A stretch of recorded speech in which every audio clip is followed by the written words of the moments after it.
El libro de los espíritus, codificado por Allan Kardec. Libro primero. Las causas primeras. Capítulo 3. Creación. 1. Formación de los mundos. 2. Formación de los seres vivos. 3. Poblamiento de la tierra, Adán. 4. Diversidad de las razas humanas. 5. Pluralidad de los mundos. 6. Consideraciones y concordancias bíblicas referentes a la creación. Formación de los mundos. Nota de Allan Kardec.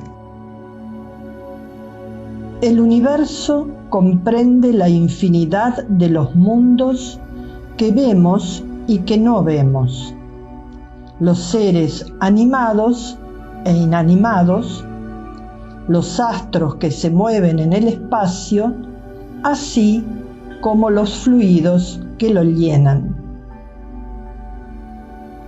37. ¿El universo ha sido creado o es eterno como Dios?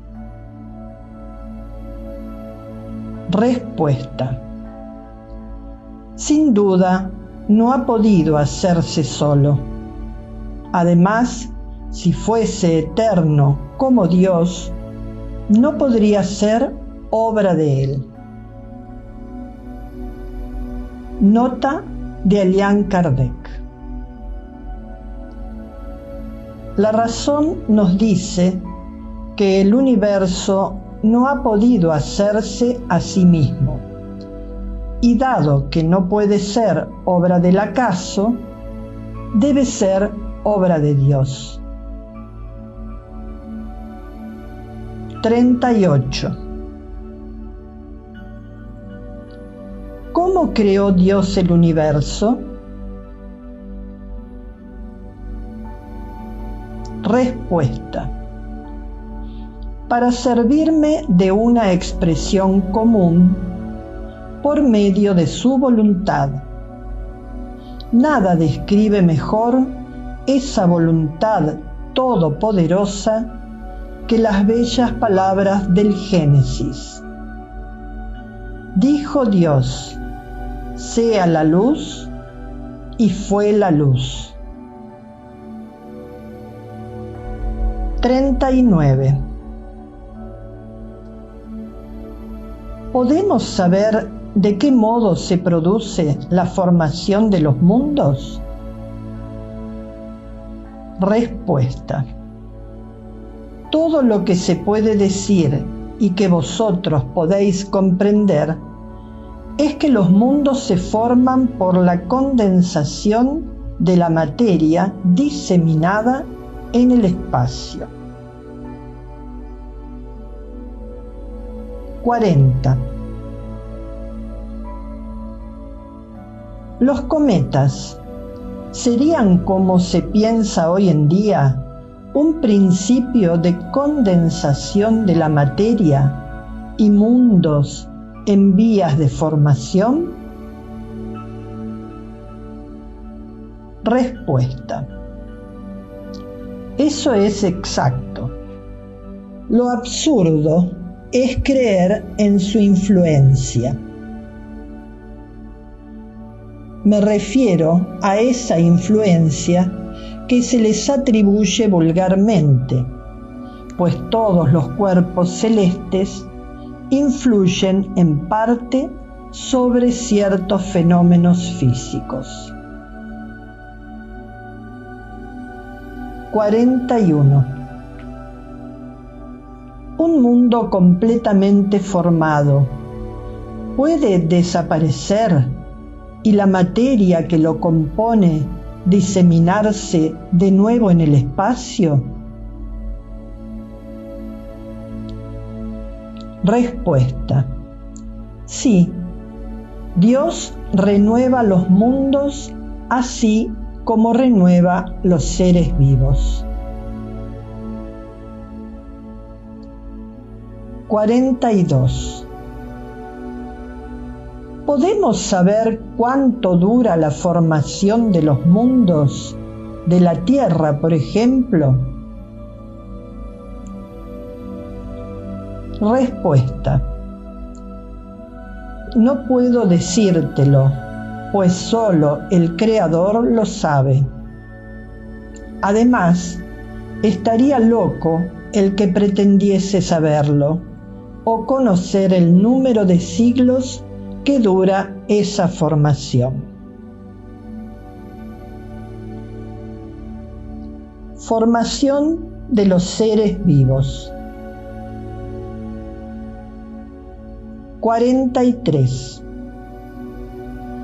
¿Cuándo comenzó a poblarse la tierra?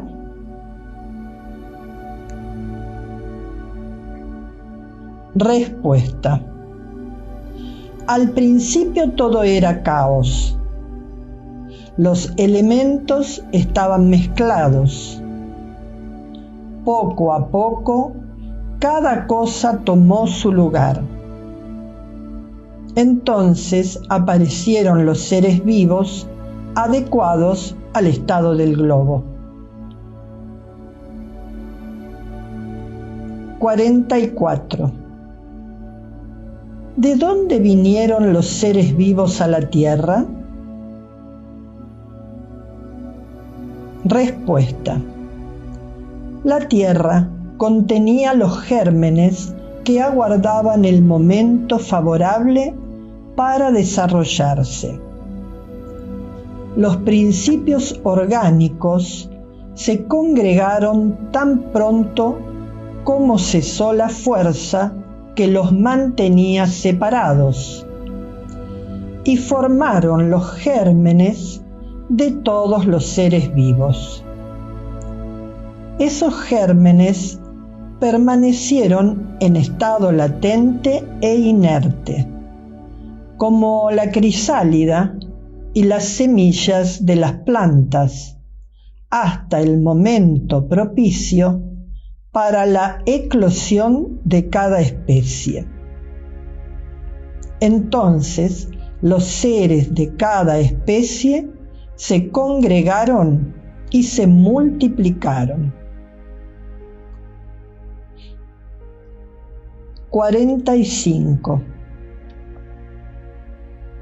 ¿Dónde estaban los elementos orgánicos antes de la formación de la Tierra? Respuesta: se encontraban, por decirlo así, en estado de fluido en el espacio, en medio de los espíritus o en otros planetas, en espera de la creación de la Tierra para comenzar una nueva existencia en un nuevo mundo. Nota de Allan Kardec. La química nos muestra que las moléculas de los cuerpos inorgánicos se unen para formar cristales de una regularidad constante, según cada especie. Tan pronto como se encuentran en las condiciones requeridas. La menor perturbación en esas condiciones basta para impedir la reunión de los elementos, o por lo menos la disposición regular que constituye el cristal. ¿Por qué no habría de suceder lo mismo con los elementos orgánicos? Conservamos durante años simientes de plantas y animales que solo se desarrollan a una temperatura determinada y en un medio propicio. Se ha visto germinar granos de trigo después de muchos siglos. Hay, pues, en esas simientes un principio latente de vitalidad que solo espera una circunstancia favorable para desarrollarse. Lo que sucede a diario ante nuestros ojos ¿no habría podido existir desde el origen del globo? Esa formación de los seres vivos que salen del caos por la fuerza misma de la naturaleza, ¿le resta algo a la grandeza de Dios? Lejos de eso, responde mejor a la idea que nos hacemos de su poder, el cual se ejerce en los mundos infinitos por medio de leyes eternas. Es cierto que esta teoría no resuelve la cuestión del origen de los elementos vitales. Con todo, Dios tiene sus misterios y ha puesto límites a nuestras investigaciones. 46. ¿Hay todavía seres que nacen de modo espontáneo? Respuesta: sí, pero el germen primitivo ya existía en estado latente. Todos los días sois testigos de ese fenómeno. ¿Acaso los tejidos del hombre y de los animales no contienen los gérmenes de una cantidad de gusanos que esperan para nacer la fermentación pútrida necesaria para su existencia? Es un pequeño mundo que dormita y que se crea. 47. La especie humana se encontraba entre los elementos orgánicos contenidos en el globo terrestre. Respuesta: sí, y llegó a su tiempo. Por eso se ha dicho que el hombre se formó del lodo de la tierra. 48. ¿Podemos saber en qué época aparecieron el hombre y los demás seres vivos en la tierra? Respuesta: no, todos vuestros cálculos son quimeras.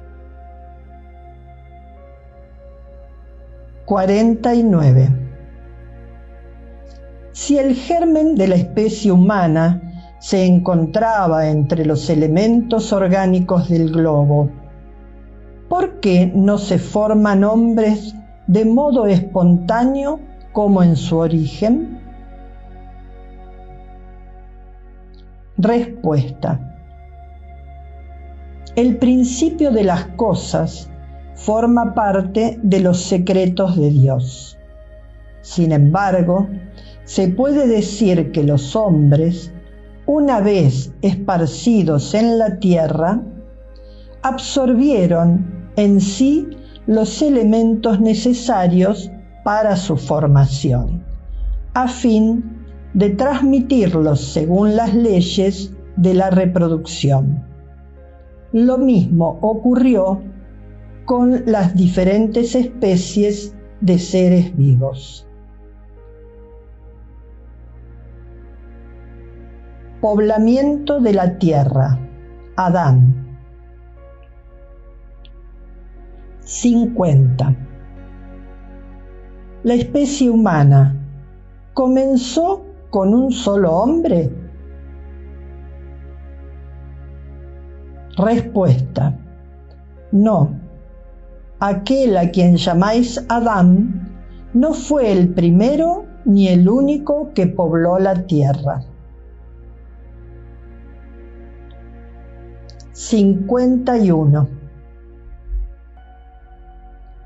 ¿Podemos saber en qué época vivió Adán? Respuesta: más o menos en la época que le asignáis, alrededor de 4000 años antes de Cristo. Nota de Allan Kardec. El hombre a quien la tradición ha conservado con el nombre de Adán fue uno de los que sobrevivieron en una región a algunos de los grandes cataclismos que en diversas épocas trastornaron la superficie del globo, y llegó a ser el tronco de una de las razas que hoy lo pueblan.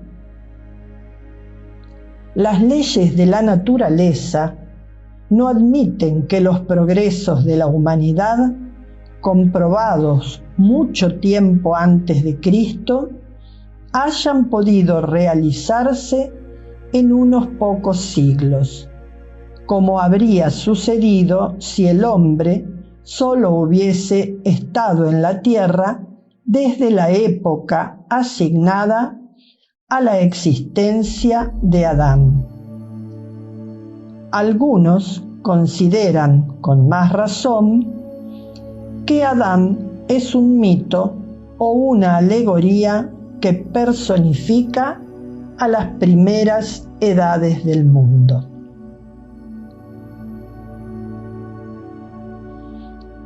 Diversidad de las razas humanas. 52. ¿De dónde provienen las diferencias físicas y morales que distinguen a las diversas razas de hombres en la Tierra? Respuesta: del clima, la vida y las costumbres. Lo mismo ocurre con dos hijos de una misma madre, quienes educados lejos uno del otro y de modo diferente, no se parecerán en nada en el aspecto moral. 53. ¿El hombre surgió en varios puntos del globo? Respuesta: sí, y en diversas épocas.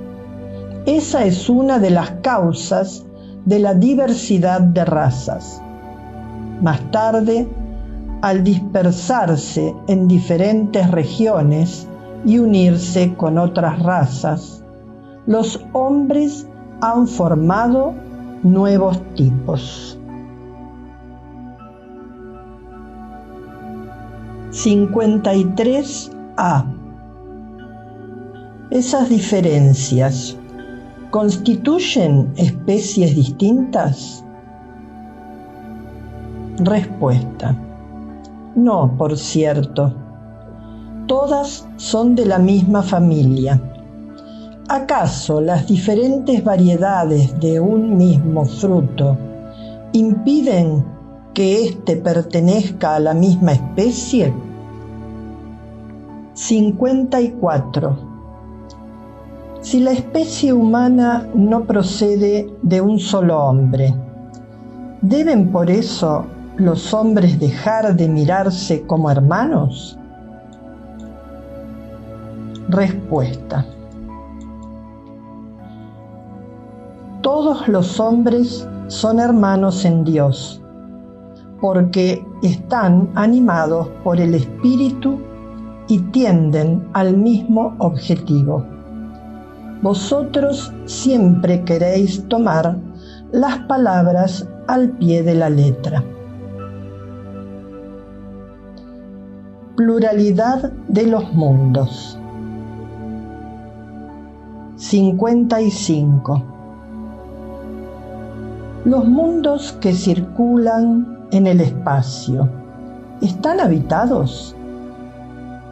Respuesta: sí. El hombre de la Tierra está lejos de ser, como cree, el primero en inteligencia, bondad y perfección. Sin embargo, hay hombres que se consideran muy importantes y se imaginan que solo este pequeño mundo tiene el privilegio de contar con seres racionales.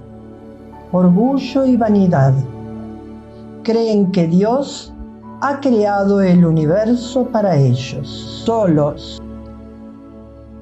Nota de Allan Kardec. Dios ha poblado los mundos con seres vivos, todos los cuales confluyen en el objetivo final de la providencia. Creer que los seres vivos se encuentran limitados al único punto que nosotros habitamos en el universo sería poner en duda la sabiduría de Dios, que no ha hecho nada inútil. Él debió asignar a esos mundos un objetivo más serio que el de recrear nuestra vista. Nada, por otra parte, ni en la posición, ni en el volumen, ni en la constitución física de la Tierra puede razonablemente hacer suponer que sólo ella tiene el privilegio de estar habitada, con exclusión de tantos millares de mundos semejantes. 56. ¿Los diferentes mundos poseen la misma constitución física? Respuesta: no se parecen en modo alguno. 57. Dado que la constitución física de los mundos no es la misma en todos ellos, ¿se puede concluir que los seres que habitan en ellos poseen una organización diferente? Respuesta: sin duda, como entre vosotros, los peces están hechos para vivir en el agua y las aves en el aire. 58. Los mundos que están más alejados del Sol se encuentran privados de luz y calor, dado que el Sol solo se presenta a ellos con la apariencia de una estrella. Respuesta: ¿creéis, pues, que no hay otras fuentes de luz y de calor más que el Sol? ¿No contáis para nada con la electricidad, que en algunos mundos desempeña un papel que no conocéis y mucho más importante que en la Tierra? Por otra parte, no hemos dicho que todos los seres vean de la misma manera que vosotros, y con órganos conformados como los vuestros. Nota de Allan Kardec. Las condiciones de existencia de los seres que habitan en los diferentes mundos deben ser apropiadas al medio donde son llamados a vivir. Si nunca hubiésemos visto peces, no comprenderíamos que algunos seres pueden vivir en el agua Lo mismo ocurre en los otros mundos, que contienen sin duda elementos que no conocemos. ¿Acaso no vemos en la Tierra las largas noches polares iluminadas por la electricidad de las auroras boreales?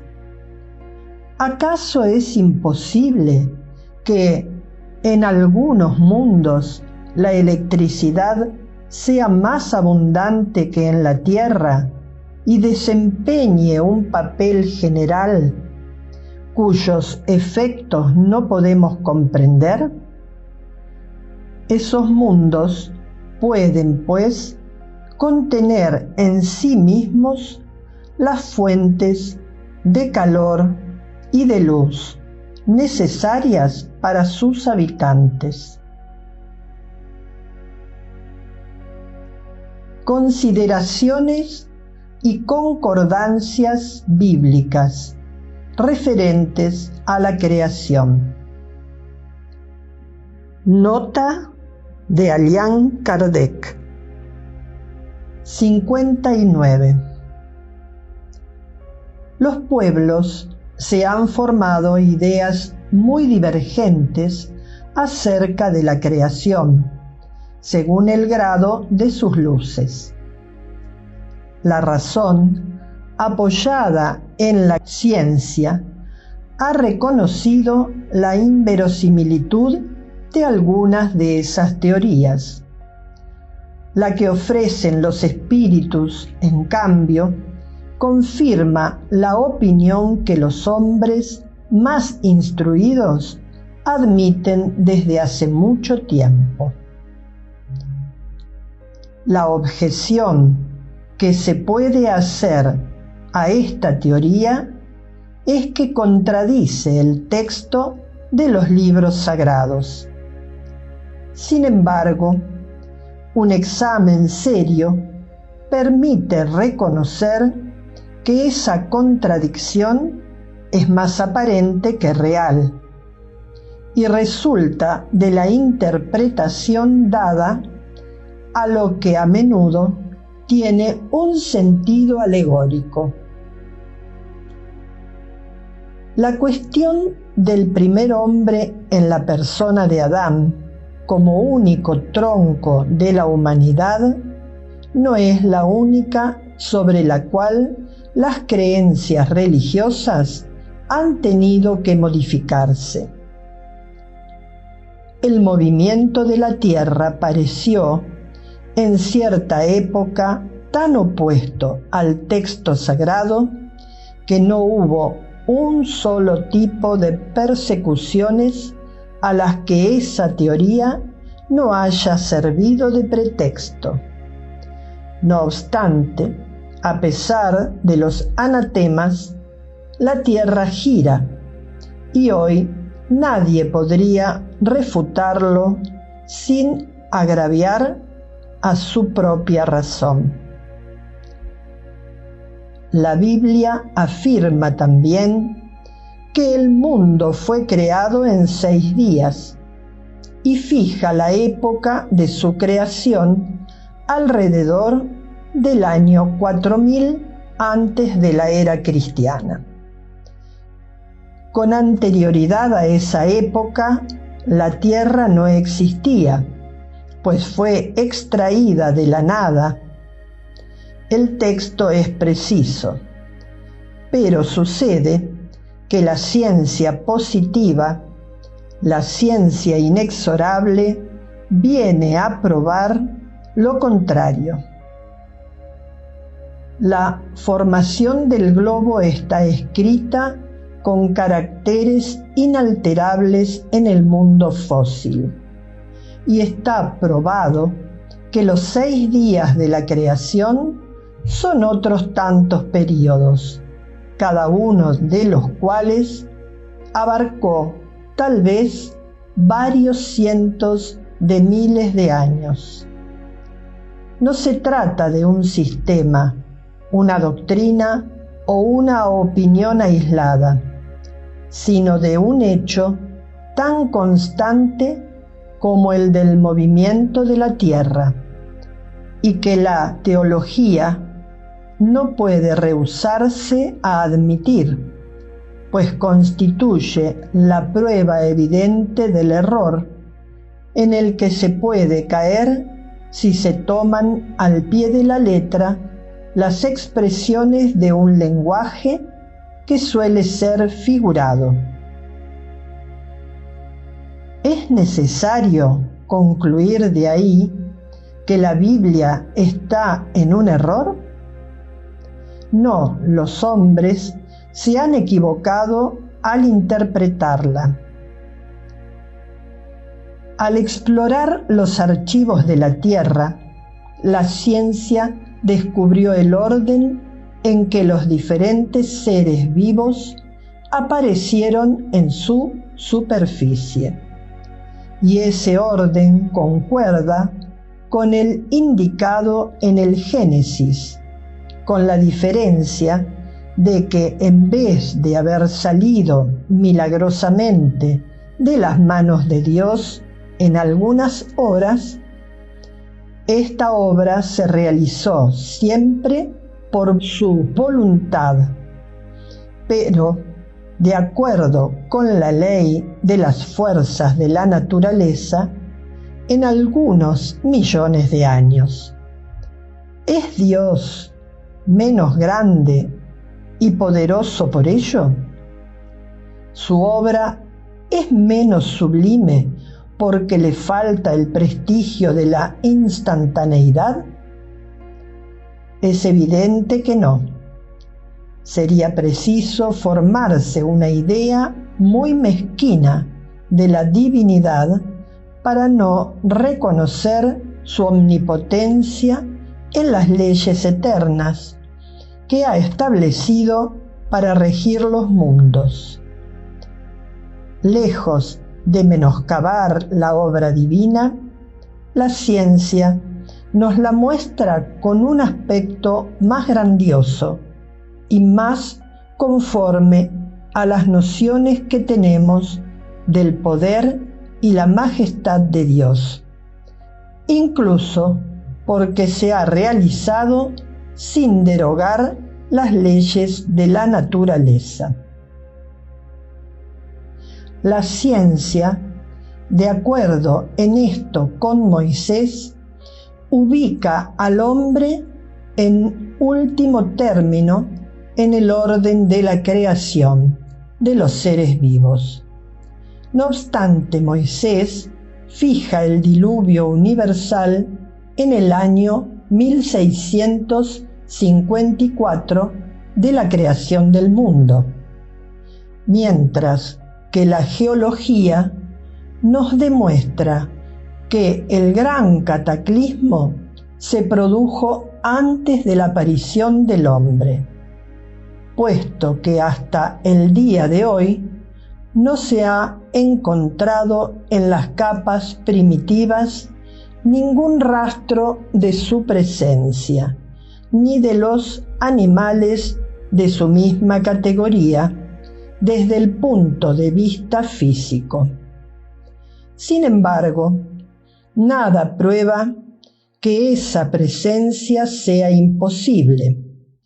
Muchos descubrimientos ya han planteado algunas dudas al respecto.